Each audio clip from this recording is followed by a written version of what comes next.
Hi, my name is Amber, and this is the Module 4 experiment. So when 1 tablespoon of vinegar is added to 1 tablespoon of baking soda, the mixture starts to bubble. There is still solid baking soda present when the bubbles stop forming. In other words, the baking soda reactant is left over, and the vinegar reactant is used up. Therefore, the limiting reactant or reagent is the baking soda under these conditions. After adding another tablespoon of vinegar to leftover baking soda and swirling the mixture, bubbles are again produced. And when the bubbles stop forming, there is a little bit of liquid vinegar left over in the container. Therefore, the vinegar was the limiting reagent in this case, since it was the substance that was still left over. This makes sense with the rest of the experimental results, since a lot of the baking soda was used up in the previous reaction. Therefore, less vinegar was needed to completely react with the leftover baking soda. After adding another tablespoon of baking soda and swirling, bubbles are again formed, and now baking soda is left over. In this case, the baking soda is the limiting reactant since it is the leftover substance after the reaction.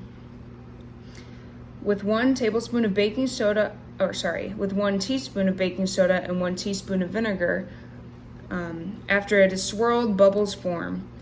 After the bubbles stop, the baking soda is still present. Therefore, the baking soda is the reactant still left over, and this means that the baking soda is the limiting reagent.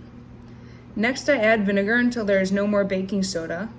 In the end, only 1 additional teaspoon of vinegar was needed to completely react with the baking soda. The baking soda was the limiting reactant in this reaction. Given an amount of baking soda, twice as much vinegar is needed to completely react with the baking soda. Therefore, the baking soda is the limiting reactant. To react with all of the baking soda, 2 times the vinegar by volume was needed. This experiment impacts almost every aspect of the world around us. By combining different substances in different ratios, something new can be created.